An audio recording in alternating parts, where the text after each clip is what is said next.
Wow, can you believe it's been 20 years since this DreamWorks animation flick came out? What happens when a scheming raccoon fools a mismatched family of forest creatures into helping him repay a debt of food by invading the new suburban sprawl that popped up while they were hibernating, and learns a lesson about family himself? Easy, you've got this film right here. Here's my review of Over the Hedge. Big D's Entertainment Rankings and Reviews.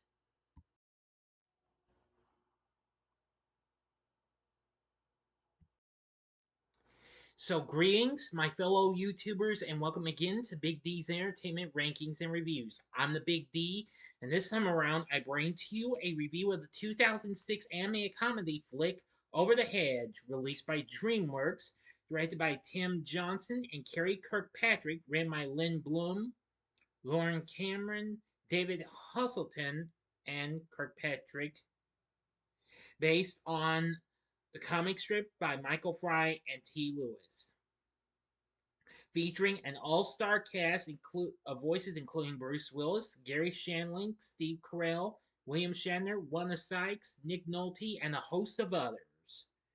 The film is set in Indiana, where a raccoon named RJ is forced to deliver food to a bear named Vincent after accidentally destroying his stockpile food, whereupon he manipulates a family of woodland animals who have recently awakened from hibernation into helping him steal food in order to speed up the process.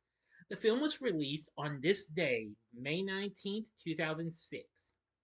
Now, actually, this was actually, take back what I said. This is from DreamWorks, but this was one of the first DreamWorks animation features to be distributed through Paramount. Yes.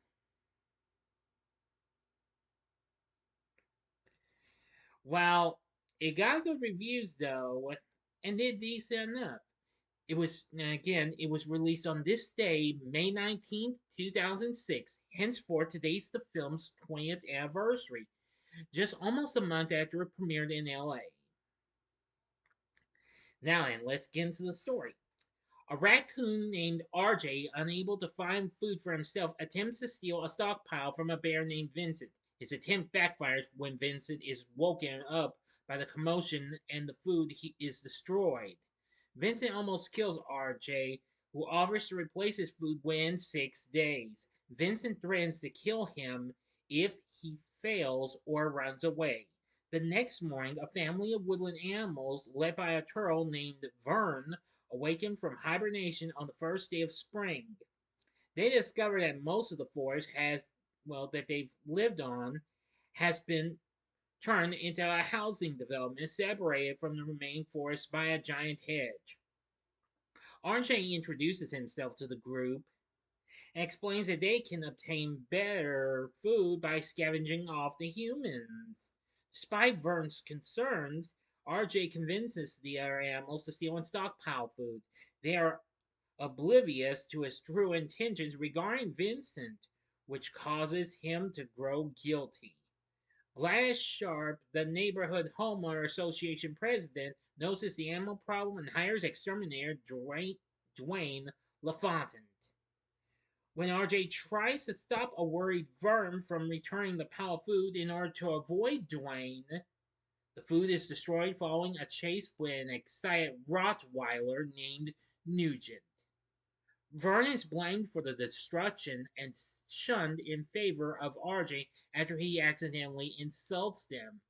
That night, RJ witnesses Dwayne rigging animal traps, including an illegal contraband device called the Pelter Turbo in Glass Yard.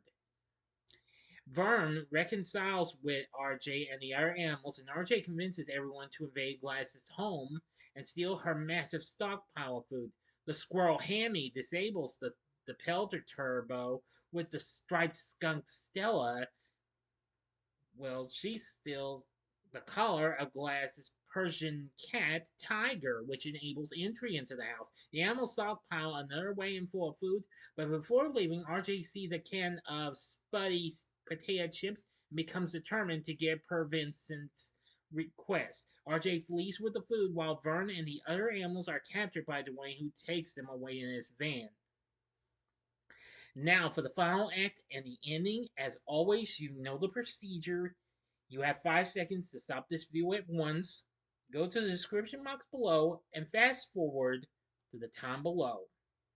If you've seen this movie already, please continue once the 5 seconds are up.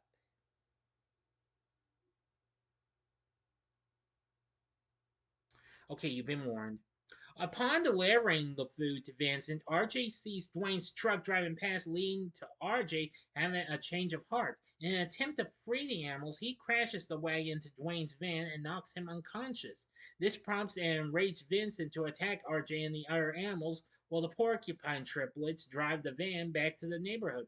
Vern convinces the other animals to forgive RJ during the commotion. The animals crash the van to Gladys's home and return to the hedge, only to be attacked by Vincent, Gladys, and Dwayne.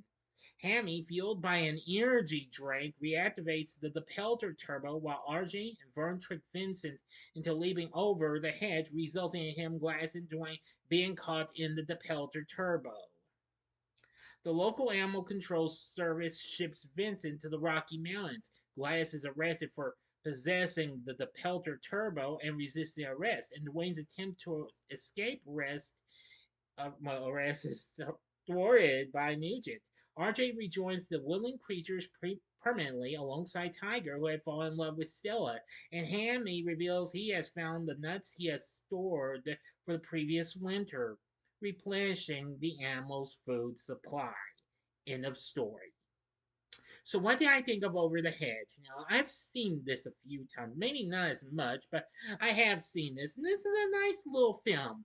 Well, I've never actually read an actual comic strip of this. Now, I have encountered, well, some of the original comic strips before on GoComics.com. Yes, yeah, that's where you can find those by Andrews McMill Publishing. I will say this is kind of one of the more underrated DreamWorks animation films. Still, it did get good reviews for its humor, charm, and animation. It went on to make $339 million worldwide on its $80 million budget.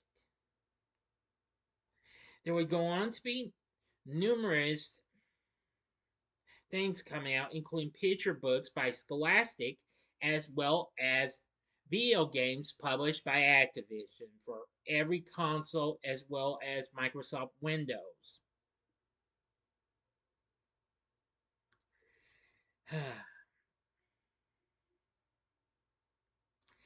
And then, of course, well, there was actually another game, three different versions of a same game called Hammy Goes Nuts, which was also released by Activision, released in the fall of that same year. Which that was right. I think that was right about the time the film got released on physical media.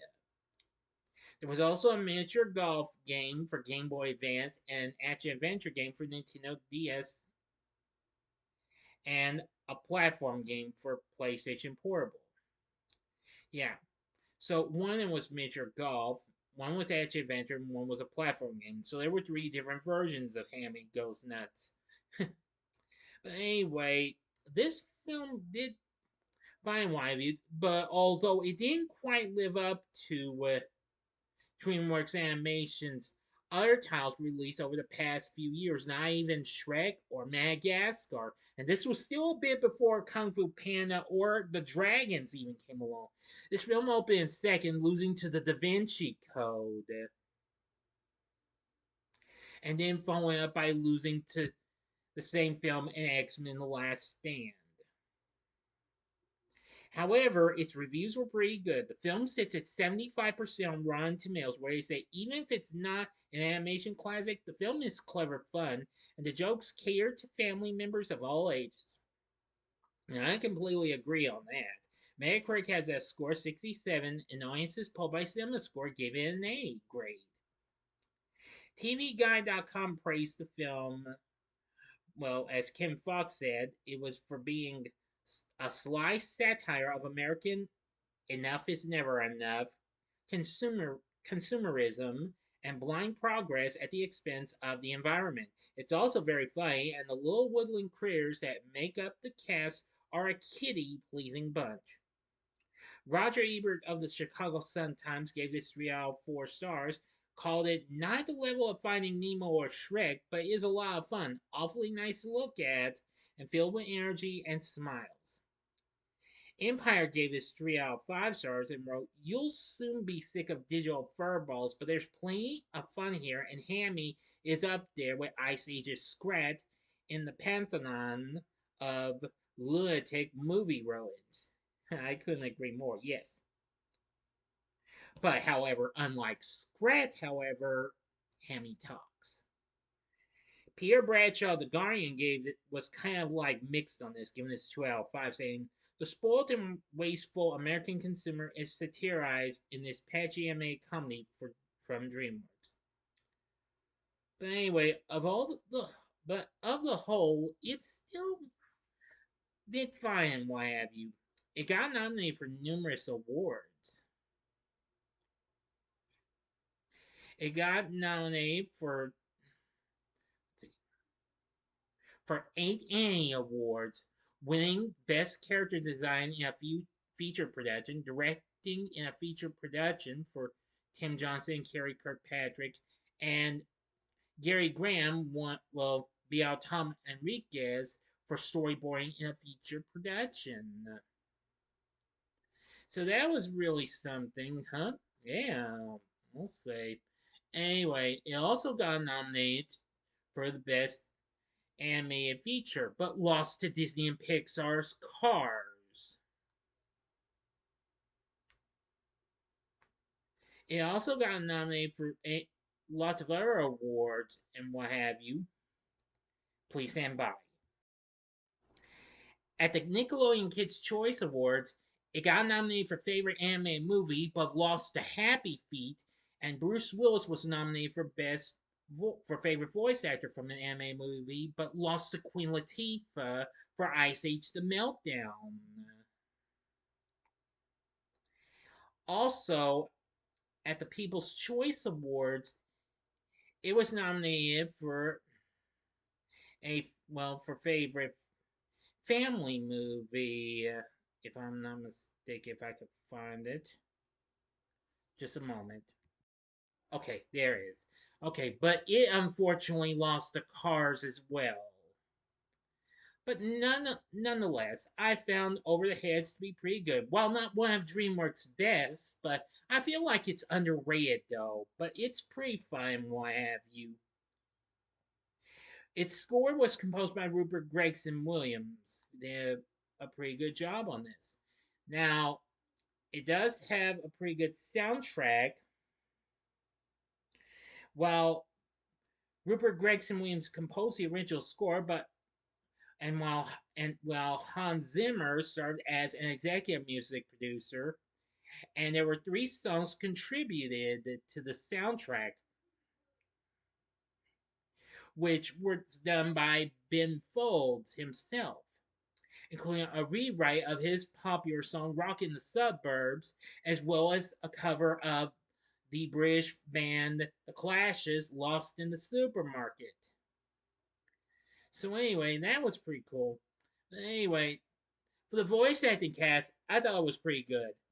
Bruce Willis does a pretty good job in voicing RJ. I've got to admit, he's pretty good. Garry Shandling voicing Vern, good. Steve Carell voices Hammy, one crazy character in my view who's completely nuts. No pun intended. Wanda Sykes voices Stella. I will say she was pretty good. William Shatner voices the opossum Ozzy, while his daughter Heather is voiced by Canadian pop star, or should I say rock star, Avril Lavigne. Glass is voiced by Allison Janey. I will say she's pretty good. And Thomas Haden Church is Dwayne, aka the Verminator. Ooh.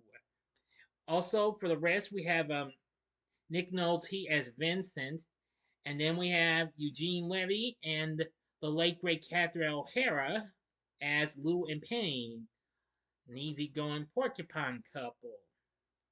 Yeah, I must admit, they are really good. There are really good voice actors in this film. So, with everything said, Over the Hedge, it's really something. I do like its humor and its charming animation. Just like that's why I agree with the critics.